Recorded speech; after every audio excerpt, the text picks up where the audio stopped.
All right, I've got Solomon Airhart on here with Aruza Pest Control. How are you, man? I'm good, man. Thanks for having me. How you doing?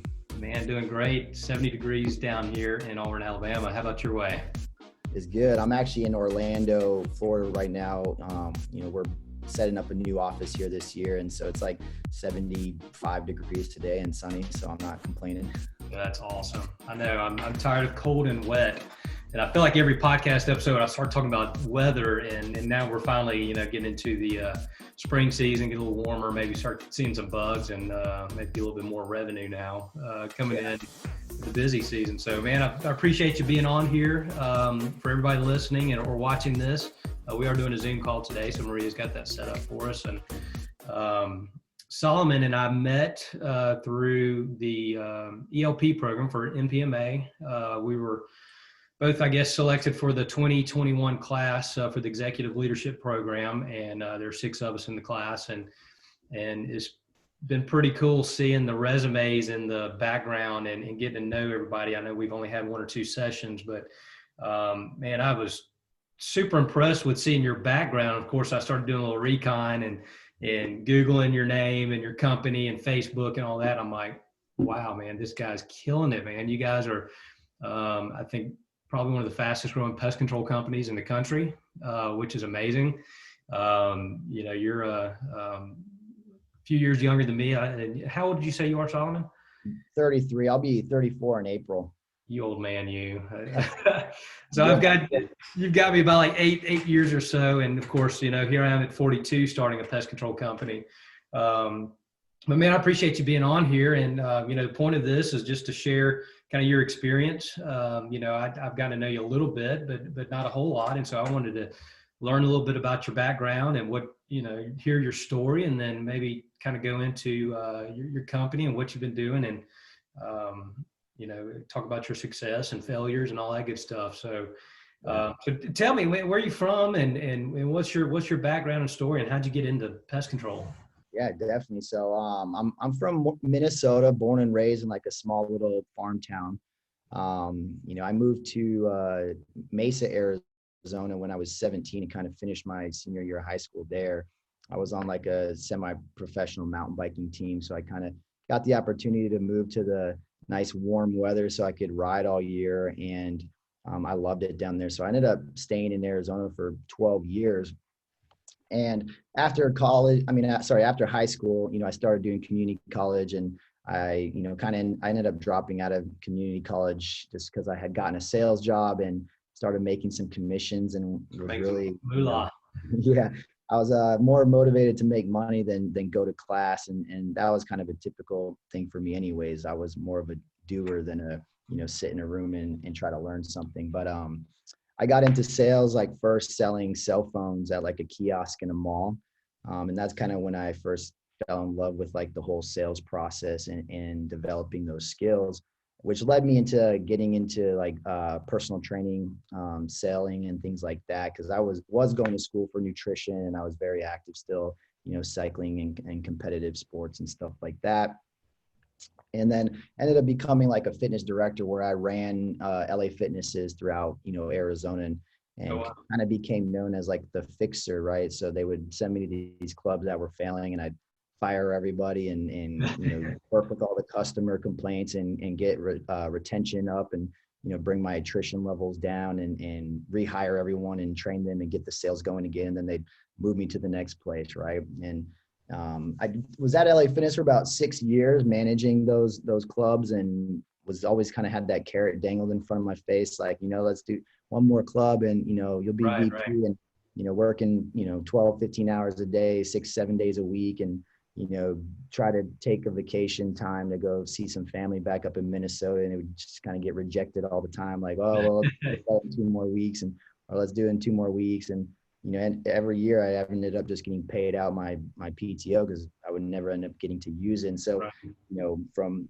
21 to 23, that started kind of burning on me a little bit, where I'm like, man, I want to enjoy myself a little bit and get to see my family.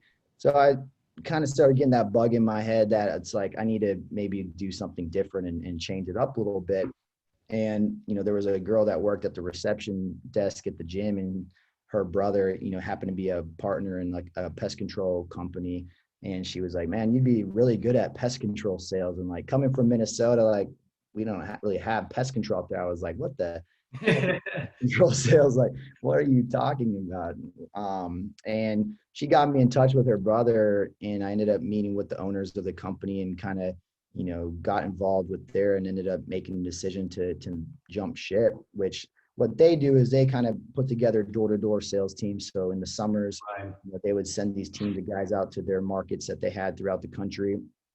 And you would just, get put up in an apartment and go door to door and sell residential pest control services. So, I kind of made the decision to do it. And 30 days later, I was, packed up my car and drove out to Houston, Texas, and started knocking doors. And it was a huge shock for me. I was kind of like, oh my gosh, I don't know if I made the right decision here. I don't think and I had been doing sales, since I was 18, and I started in the door-to-door pest at 23. So I had a pretty good amount of sales experience. And I don't think I sold one pest account my first 7 days knocking doors. And it was like really wearing on me. I'm like, man, I may just have to like pack up and go back home. Right. And then finally I kind of made that first sale and I was like, okay, I think I got the hang of this now. Right. And, I ended up having a pretty successful summer, and I was able to pretty much make the same amount of money, that summer as what my annual salary No was. kidding. And, then I got to go back to Arizona in the fall and just basically relax the rest of the year. So it was really kind of exactly what I was looking for. And each year I just got better and better and just became more accustomed to the rejection and the work ethic, and my pay drastically increased year over year to where, at one point I was making, over 6 figures in a 3.5 month period of time, just selling pest control. So it was awesome. But then from there, I was, every summer you'd travel to a new market for 5-6 months. As I was getting older, you'd have a girlfriend, and as soon as you leave for the summer, a month goes by and she's like, well, this is not working for me. See ya, And so as I was getting, 29 years old, I'm like, man, this is getting rough on me. Right. It's like, I'm going to be single for the rest of my life at this pace. And my mom had gotten remarried kind of when I was like 19, I believe. And my stepdad's family all lived outside of Charlotte, and my parents had bought a second house out there so they could kind of go back and forth between Minnesota, and was convincing me to move to Charlotte to get closer to family. And so I decided to do it. And when I was going to go to Charlotte, I was like, man, I need to probably settle down more. So I was like, I might as well just do my own thing. I know I can sell pest control. Like, even if I just sold my own accounts and serviced them, I could probably make at least a decent amount of money and kind of go from there. And so I kind of decided to do it. And I ended up calling up one of my best friends I met doing pest control sales. He was my roommate one summer, and he was actually selling solar out in San Diego at the time, door to door. And I was like, hey, Jordan, let's go and start our own pest control company in Charlotte. And he didn't say, it took like a split second. He was like, yeah, okay, let's do it. And then, about 7 months later, we moved out to Charlotte and kind of started putting the company together. And we opened, or we were available to actually service, once licensing and vehicles and equipment were all kind of put together about June 28th, 2016. It was like, I still remember it was like 3 p.m. in the afternoon when we finally kind of had gotten everything together, and we're like, okay, well, should we just get going tomorrow, or should we just go right now? And we had waited so long trying to put everything together that we headed right out that afternoon. And I went and sold actually the first person I talked to that afternoon too. And I still remember his name, and he's still a customer to this day too. So it was awesome. And it was really just us two. We had 2 trucks. We would kind of go on our own direction every morning, and we would go knock all the doors, service all our own houses. And I just took all the phone calls right to my headset on my phone. And I'd have to just put my equipment down and get on my iPad and reschedule customers or update billing information or whatever we had to do. But it was just super fun kind of starting out, because I remember we used to just be so excited. We would sit together and do the billing button on our, to process all the automatic billings, and we just watch the money come in every day. And it's just awesome. And then, from there, we kind of started we added on like an office manager that next year. And, we recruited a couple guys to help us go door to door and sell that didn't really have any experience in the industry. Sure. And, brought a couple technicians out that used to work with us at our old company before too, to kind of help us start there. And then in 2018, I recruited a guy that we ended up bringing on as a third partner, and I actually had messaged him on Instagram. That's how we kind of got the conversation started. And his name's Christian, and he was a really big recruiter, like regional manager, in the door-to-door space as well too. Had a big sales network underneath him, and he would kind of run these sales teams for a big door-to-door pest company. And he was kind of looking for something more, his own, where he could be a part of a company and build the brand and get equity and stuff like that, than just working for a company and getting a yearly paycheck. And so we partnered with him, and he brought out a really big sales team that year, which made us really make some quick moves and adjustments. And so we opened a new office within like 30 days and had to hire like 30 technicians in like 2 weeks. And it was crazy, and so from there, we've grown pretty tremendously to where now, this year we're opening our 6th and our 7th location. So, we have 6 locations between North and South Carolina, and now we're going to be opening one here in Orlando, Florida.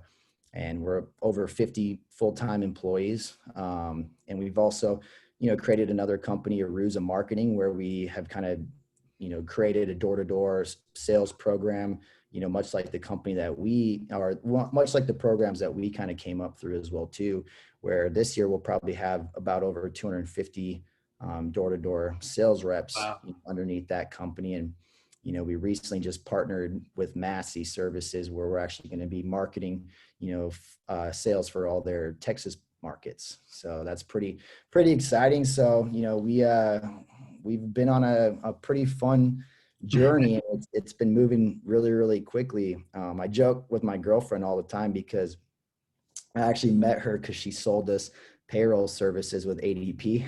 Yes, you did. And when she first met with us, we were in our first office space, which was actually a 10-foot by 10-foot U-Haul office, like little storefront thing that this place had, right? And now we have, we're actually building out a 10,000 square foot corporate office, and we have like, 7 other offices throughout the state. So it's kind of fun sometimes to reminisce on that, That is, man, that's awesome. I love the bootstrapping and the epiphany of starting a company. Hey, you want to do this? Sure, let's get rolling, man. You guys have, man, you've obviously grown fast. I believe you told me you guys have you've broken the 6 million mark in revenue. It sounds like, right? Yep. Yeah. Just over 6 million in 2020, which was 100% growth, versus 2019. And, this year we're projecting to do over 10 million. So it's been fun, and we're definitely making some movements. That's awesome, man. So tell me, obviously you guys have done a lot of business with door to door. That was your background. And so it made sense. And you guys are growing like crazy like that. Is that, if you look at your marketing, I guess, pie, if you will, if you divide it up, and what percentage is door to door compared to digital marketing, or maybe other sources or salespeople or whatever? I mean, how does your marketing, how does that look? Yeah, that's a great question. I mean, for us, currently we're sitting at about 90% of our sales have came from door-to-door marketing, the other 10% from, our digital marketing platform. The method that we kind of have, or our vision of how we want to or we're putting this together, is we really are going to use door-to-door teams to really generate and build the branches originally, like at the starting phase, because it's just so easy to kind of build that foundation. And with door-to-door sales, it's pretty much the best form of sales to create route density, which, as you run a pest control company, that one of the highest profitability makers is going to be that route density, because, you go to a neighborhood as a door-to-door sales rep, instead of maybe getting 1 or 2 customers out of that neighborhood initially, if you're just running Google ads or social media marketing, we'll go in that neighborhood and we'll sell 30 to 50. customers in that neighborhood, and that's, multiple routes. So, it's interesting because we'll have technicians come from other companies, and they'll have a route one day where they'll literally be on the same street the whole entire day. So I tell them, like, make sure you pack a lunch today. You're not going to want to go anywhere. You're not going to pass a McDonald's.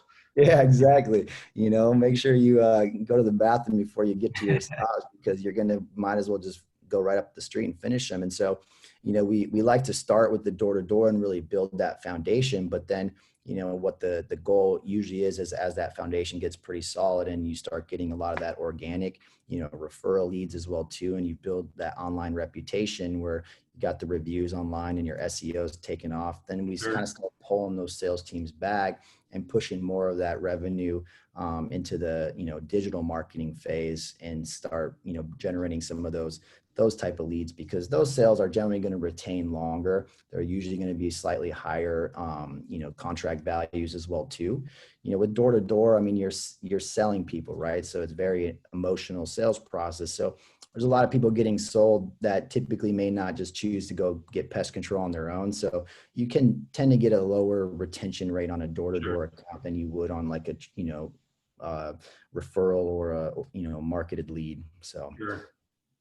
That's awesome. So let's talk about your goals. You've got 2 other partners. It sounds like when you guys got started, it's just, hey, this looks like an opportunity. Let's roll with it. Did you have any idea that, within 4.5 years, you're almost a $10 million company? I mean, tell me about the vision did it happen by accident, or have you had mentors or people that have influenced you in your life that have kind of laid that groundwork for you? Tell me about that.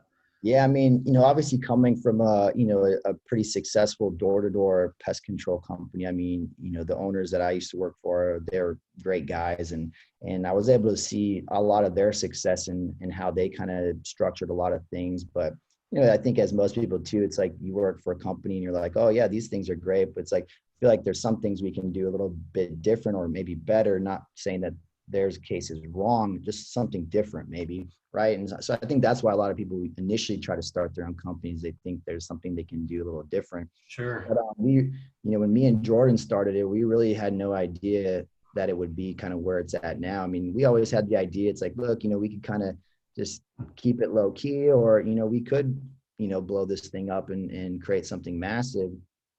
But I don't really think we had actually made that decision fully yet, right? We were kind of just seeing how it came together, because honestly, we started Aruza, we each put in $6,000. So we started with 12 grand total, right? So we're like, well, we don't really got a lot of money, and, so we'll see how it goes. But then, when we recruited Christian and had him join the team, he had some extra capital and he had the big sales team. And so our vision kind of grew pretty drastically from there. And I think after that first summer with him, we put on that first summer. So 2018, we put on 5,500 accounts in 3.5 months. And I was like, okay, we got to really rethink this vision, because this is going to be crazy. And so now, I mean, our vision is obviously develop a nationwide brand that's giving back to the communities we work in, and, provide smart financial wealth for our employees. And so our vision is 10 years kind of down the road. We're looking at building this company up across the states and putting it in a position to where, we can actually allow the next generation of Aruza to take over it at that point. And then we can kind of, chase some other dreams, right? As you probably familiar too, it's like you had multiple companies, and, sometimes you want to kind of go chase that next journey, right? And then give the next generation a chance to see what they can do with it. So, we're trying to build this to a, 50 million a year plus company, make our way up into the top 50 of the PCT, or currently maybe higher eventually from there too. But, we want to, create this company to where, our people now or whoever that person is could take it over and Sure. Let's see what they can do with it. That's awesome. That's tremendous growth, not just financially, but, you look at the people, right? I think you mentioned 6 locations, 50 employees currently. Mm-hmm. How's that been? How's it been going from sales guy to owner, sales guy, manager, all these different thousands of hats I know you've worn and probably still wear. How has that been with, people? I know they say people is the most important resource, and we all know that, but recruiting the right people and retaining them and there are people that doesn't work out. There's ones that do. There's the drama of managing people and all that good stuff. Kind of tell me about that. I mean, going from just you and your partner to now having a team of 50, what's that experience been like, and how do you think you've handled that so well? Yeah, I mean, it's been a very interesting experience.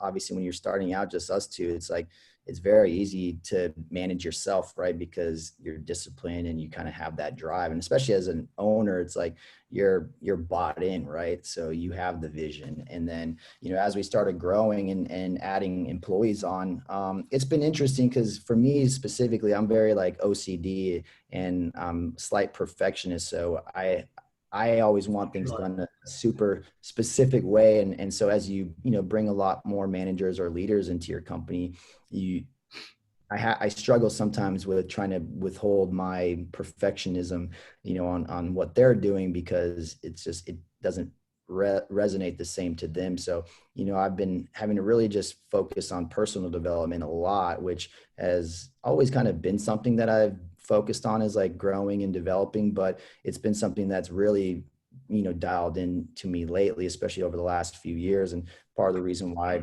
joined the executive leadership program. But I've really like ramped up my reading and studying of things too, to where, I have a goal, this year of reading 52 books. I had the same goal last year, but fell short around like the 30 range. So, I've been pushing it a little bit harder this year to just make sure I'm reading. Slacker, man, what a slacker you are.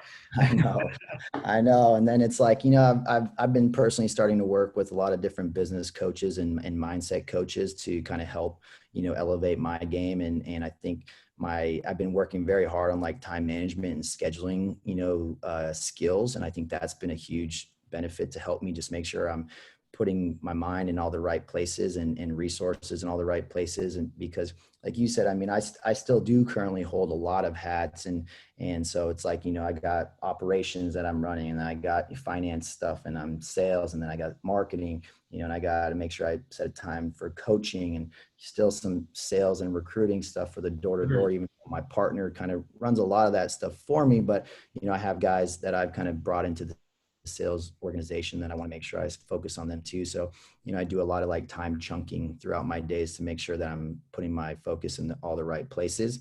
But this year is a big year for us where I'm focusing on recruiting and developing our like executive leadership Mm-hmm. team.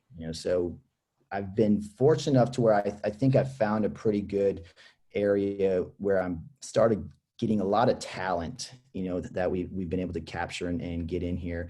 And I think what it really came down to was just kind of thinking outside the box of what typical pest control companies look like, where it's like you start as a technician and the only place to go from there would be like a service manager or Right, a right. maintenance manager.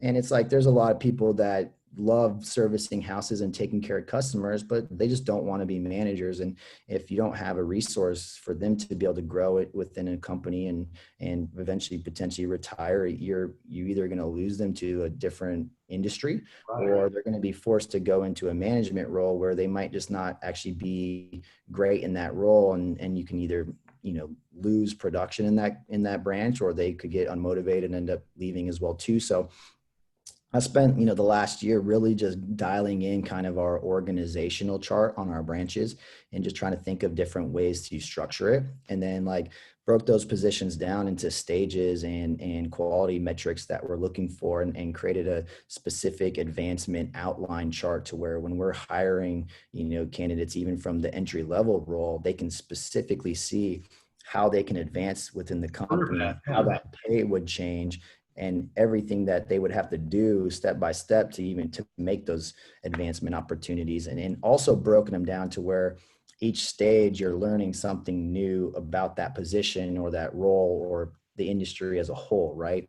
So you're not having to like start as an entry level tech and learn everything, Right, right. right at that one point, to where, it's going to take a lot more time to kind of turn around and get them, being efficient, but they can learn different pieces as they move through those stages. And then you create that advancement opportunities So you can attract a lot more talent in that direction, and then just create unique ways to pay people and different incentive factors. Dude, that is so awesome. I mean, you've put together a development program, so you're developing people into your leaders, and you've probably made the mistake or know someone that has. I know I have, as far as thinking sometimes you can just hire a turnkey manager, and it seems, based on my experience, if you can find someone to develop into the way you like to have them lead your team, there's a lot to be said for that. And I know we don't care if you've got pest control experience or not. Now, when I first started, I did, because I had no experience. So I needed some guys who knew what they were doing, right? But now we're to the point that we've got a guy coming on board who's just a good guy, hard worker, and just, no pest control experience. And our director of operations asked me, are you okay if he has no experience? I'm like, absolutely. I'd prefer him not to, because now he can start in that technician role, learn the way we do it, not the way the previous company did it or whatever. And so I'm fired up about that. We actually created a very similar thing to what you've done with our insurance agencies. Trying to recruit good talent to come sell insurance is probably like pest control. It's not very sexy. It's people don't realize the money you can make. I mean, there's a lot of opportunity. Obviously, you and I think pest control is one of the best industries to be in, right?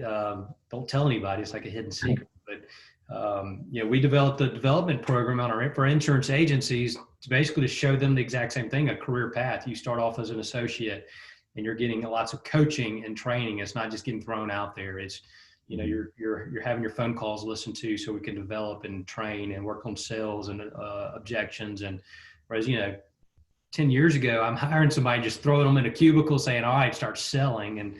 And so now we've found that we're able to get really good talent to come in, because we can paint the picture of what it looks like. Yeah. And we've got, Alexa in our insurance office just finished 12 out of 20,000 sales producers for Allstate. And Alexa's 24 years old, I believe. She's been with us for 2 years. I mean, and making incredible money at that age because of the vision she saw, not just coming to sell insurance. So it sounds like you've been able to paint that picture for people you guys are bringing on board. And if you're going to be a $50 million company in a few years, that 50 employee count number is going to go way up, right? Yeah. And I mean, technicians really are kind of the hardest ones to get. I mean, it's easy to get, some corporate employees like HR and marketing and roles like that, because those are, more attractive positions than a service professional, right? And so I think one thing that really helped us too is obviously, I think it was about last year, a year and a half ago, we really kind of outlined what our values are and what our core values and mission are. And so we can focus on kind of building our company through that area. And so I actually spent a good amount of time last year researching interviewing techniques and interview questions and how to kind of find the right candidates. And so what I actually did is I put together these candidate evaluation forms for our different roles that we are usually hiring, mass amounts of people for, right? So it's like our service professionals, our support, our sales, and then obviously, a management one too, just, to that level. But and what I did is obviously, as a president or an owner of a company, you can't interview everyone, you can't hire everyone, but you want to know that you're hiring the right people or bringing the right into your business, and you want to empower your managers to hire their own people without getting approvals, right? And so the way that I figured out how to do this was I obviously created specific, found the best questions I could out of the millions of questions they recommend you asking in an interview. And I was able to break them down into multiple categories. So, some personal questions, right, to kind of break the ice and kind of get the questions going, a little bit of technical questions, but technical is honestly the smallest piece of our interview questions, so, because we're not really worried about, do you have experience in the industry? Because we'll teach you that, and show you how to do it. And then it's like your culture questions and your, work habit questions, and then your goals, right? Like career goals. And so what I also then put in there was, so as the managers are asking the questions, there's observation scoring metrics, right? So, does the candidate look professional? on a scale of 1 to 5, 1 being not professional, 5 being professional, right?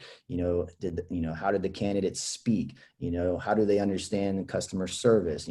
So there's all these different scoring metrics throughout these different categories. And as you have your two different managers, your supervisor and then your hiring manager go through these interviews, and they both have different questions. So you're not asking the same question. Right. But they have the same observation scorings.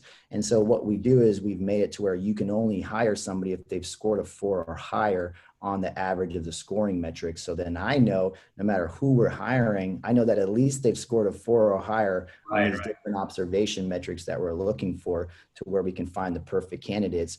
And, the type of people we've started bringing into our business from there has just been, it's next level, because there's a complete detailed outline of what type of person we're looking for, not just what experience they have. Because there's a lot of people with pest experience. Like I just was interviewing a guy the other day who had 39 years of experience, but he just didn't check any of those boxes. The person that we're looking for, and I'm like, and then it's like some guys with no experience, but they check all the boxes as a personal, as far as their character, their integrity, their honesty, how they carry the culture.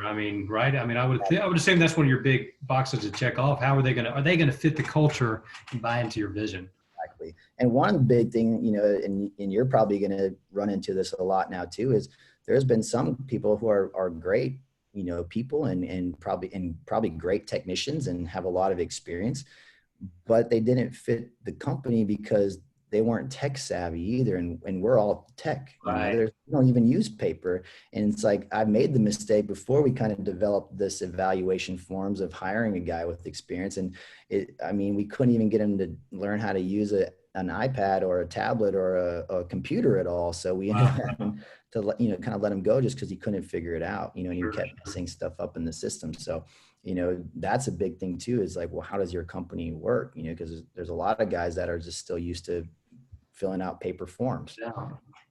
Now, dude, all right, you're going to have to come back on, and we're going to do a follow-up interview, and we're going to just talk HR and developing people. Cause that is a topic. And I would think most of us, I don't care what industry, as a business owner, that's the biggest challenge: hiring, recruiting, retaining, developing people. I know we could spend 3 more hours just talking about that. And, again, we know people are the most important resource, but at the end of the day, how do we develop those people? And you're probably to the point now, how do you delegate? How do you start delegating? And, you may have a ceiling for your company until you kind of get out of the way and start giving people more opportunities. Let's talk about that for a second. I know that may have been something you mentioned through our leadership program, one of your goals. You touched on it earlier. Let's talk about your goals for this year. I thought they were really cool. 1 book a week, by the way, which I've always had the 1 book a month, and I still have not achieved that. And I think that's been my goal for like the last 10 years. Yeah. Tell me about your goals for the year, your professional goals this year. Yeah. So, obviously professional, we want to achieve that Inc. 5000 rating, and the PCT 100 is kind of an ideal goal for us there. And then, as well too, we want to, break that 10 million mark. But, personally too, it's like, I'm trying to read the 52 books, so 1 a week. And so I've really focused on enhancing like my morning routine, to focus purely on personal development. So I get up at like 4:30 every morning, and from 4:30 to 8:30 is like my personal development time. So I don't take any work or even keep my phone off the, do not disturb setting until that time. And so, I read for an hour every morning before I kind of go to the gym, and, started doing like meditation and stuff like that. But moving to the professional part though, it's, building out the leadership team. So, I have a goal of kind of bringing on a VP of operations, somebody who can kind of just run the operations for me and allow me to kind of step back a little bit more from that and kind of start focusing on some of the other areas like sales and marketing more, which is obviously what I excel at the most, right? I became really good at operations, and I love the logistical factor of it, and I love the supply chain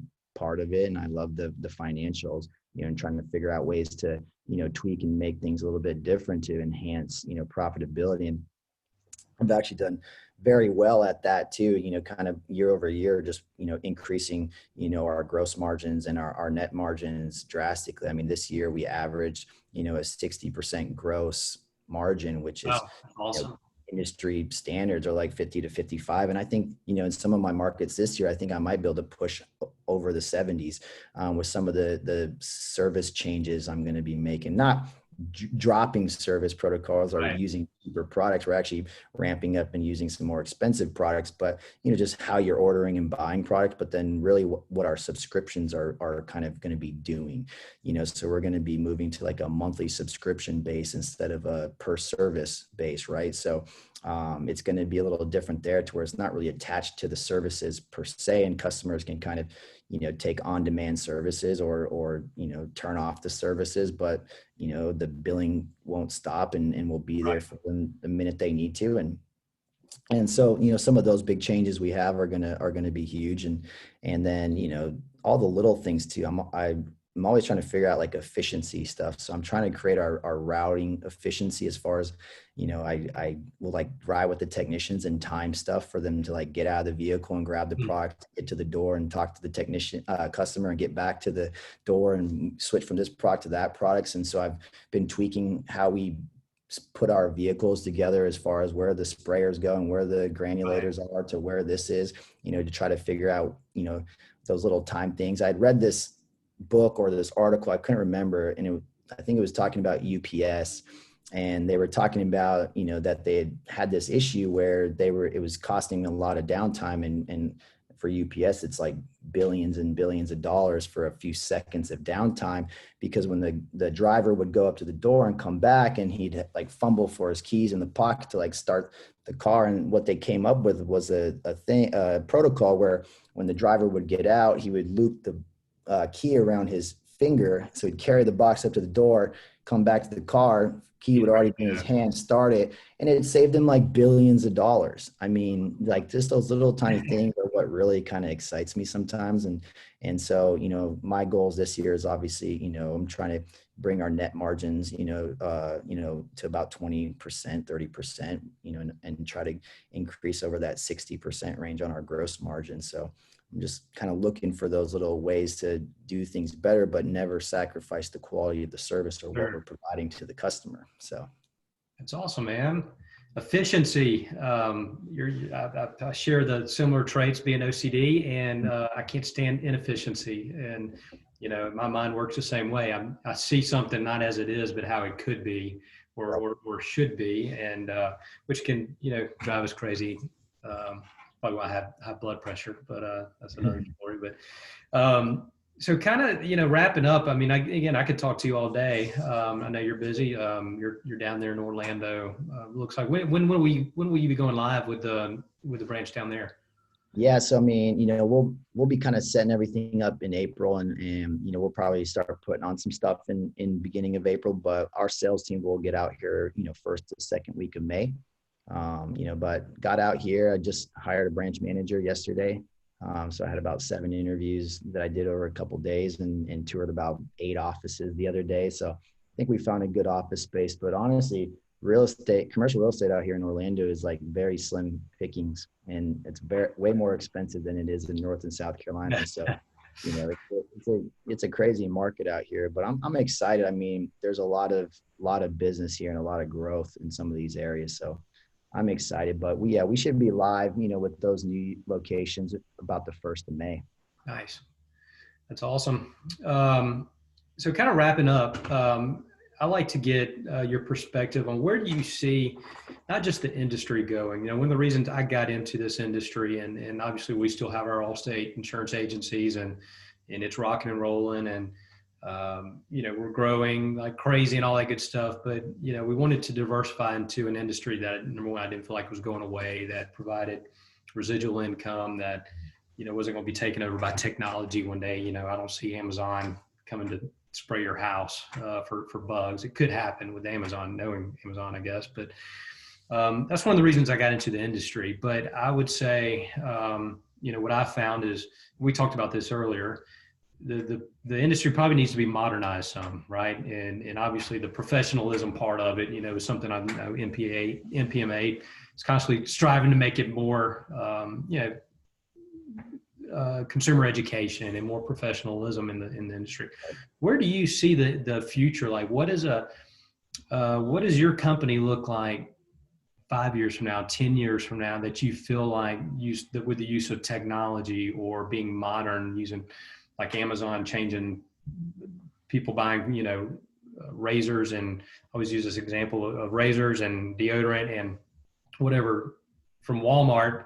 Now they're ordering on Amazon. It's been delivered to their door in same day in some cases. How do you see the pest control company 5 and 10 years from now? Do you see it very similar to what it is, or do you see there's maybe some modern technology coming to modernize that? I'm just curious your thought into the future. Yeah, I mean, I do foresee a lot of change in the industry, and from a lot of the people I talk to and a lot of the seminars and things I've kind of been a part of, there's a lot of some stuff already taking place. Obviously mergers and acquisitions are still really big, and those big players like Massey and Anticimex and Terminex and Orkin and Rental Kill are going to continue to scoop up a lot of the small mom and pops. I think smaller mom and pop companies are becoming less existent. They're not starting up as much as they had in the past. And so I think as a lot of those generations start getting older, they're going to be acquired by those big firms. And if you want to be a company, you're going to have to kind of compete on that big scale, because things are modernizing a lot. Like Anticimex has, their smart systems and things like that they're using. There's a lot more, smart technology, rodent stations and monitoring stations, to where I foresee it being, especially with environmental protection agencies and people and the communities wanting safer stuff and more environmentally friendly products and less chemicals applied to areas and things like that. I foresee the smart systems becoming a big thing. And I was actually a part of a talk. It was like a CEO forum put on by NPMA, and they had this guy who his title is a futurist, is what his job title is, right? And so he was talking, and it was funny because he was actually kind of talking about Amazon, to where, what he kind of was stating and sort of what made me get thinking is, I think what will end up happening is a lot of homes and businesses and commercial areas will actually start being built out and integrated, with the smart home systems and stuff like that. And not just your security and your things like that, but your pest sensors and monitors and stuff too, where, what will happen is your technician won't even really be coming to your house on a regular reoccurring basis. You have a lot of exclusion things in certain areas like that. But what will happen is, like, the computer systems in the pest control offices will be set up, and if rodents or ants or insects kind of intersect and get into the home and kind of set these sensors off, it'll kind of spike in the office, which will then they'll relay the technician to go to your house and apply the baiting and things like that, or exclusion or liquids or IPM services that are needed for the issues as they're arising at your house before you even know that it's actually going on. To where I think it's going to be one of those things where, you don't even really see your technician until a pest activity is increased at your house, and then they show up within, a few hours or whatever to remedy the issue before it actually, creates a bigger problem. And you don't see them if you don't have any problems, because the sensors aren't really sending anything off. To where, I think that might be some way that the direction goes, right? So you're not just over applying and broadcasting products all over yards and houses and things like that, unless the chemicals become a lot safer, and which they are. And obviously there's a lot of, they are really safe already as it is, but you still have some of those issues with either the biggest issue is really, self application by people who aren't licensed or trained, and they're getting something off Amazon or do your own and doing it incorrectly. Right. But I think there is going to be a big change in the pest control industry. And if you don't modernize yourself or put yourself in a position where you can make those adjustments quickly and easily, that you may get left on the side burner, or you're going to get scooped up by one of those big companies, which isn't a bad deal either, because maybe some of those guys aren't going to want to change with the times, as you know. There's a lot of pest control people who they're set in their ways, and they don't want to, expand into the technology area, right. And they're going to get scooped up, and those big players are going to, be a big thing. And there are, like I said, Antisemics is already moving pretty much completely to the smart home, smart systems, right? To where they're not even really applying products. They're just monitoring everything and taking care of it accordingly as it arises. So that's kind of my thoughts, but, I think it's, company or industry wide, I think it's a ways down the road. I mean, I was actually just talking to one of my partners yesterday that it's like, I kind of feel like I want to make a commitment, to where, we move our fleets and stuff to completely electric vehicles, kind of, as you have some of these, EV companies coming out with the little vans and cargo vans that are fully electric and stuff like that. So, I think 7 years down the road, I mean, obviously we'll probably all be in electric vehicles or autonomous vehicles, and who knows, you may have robot pest control applications too. I mean, you already got the lawn mowers that are completely robots, right. So how hard is it to have something like that just be able to spray and throw out granules and things like that too? I don't know. It could get really interesting. Dude, you bring us some really interesting points, and something that I hadn't thought about. That's very, very interesting just to know how technology is going to change. And to your point, it's not going to happen overnight, but you see how Amazon, and I use that as an example, or Netflix or Uber, how these companies, they really, they incorporate a lot of change in consumer behavior really quickly. And I don't think it'll be that fast for us probably in our industry, but it's definitely, I enjoy learning and talking to people who like to think forward thinking of how can you use technology that's benefiting other industries and applying it to what we're doing. So that's very cool. Well, I think we have a lot of room for improvements, Yeah, no doubt, man. Well, I think it's people like you that are forward thinking and, paving the way, like you said, for the next generation, but, running companies a little bit differently. And I love love what you talked about earlier. You talked about the developing your people and giving them the opportunity to, I forget the wording you used, but maybe become more financially responsible, or what was the term? What was the term you used earlier? Yeah, develop smart financial wealth. Smart financial wealth. I mean, you're investing in your people, man.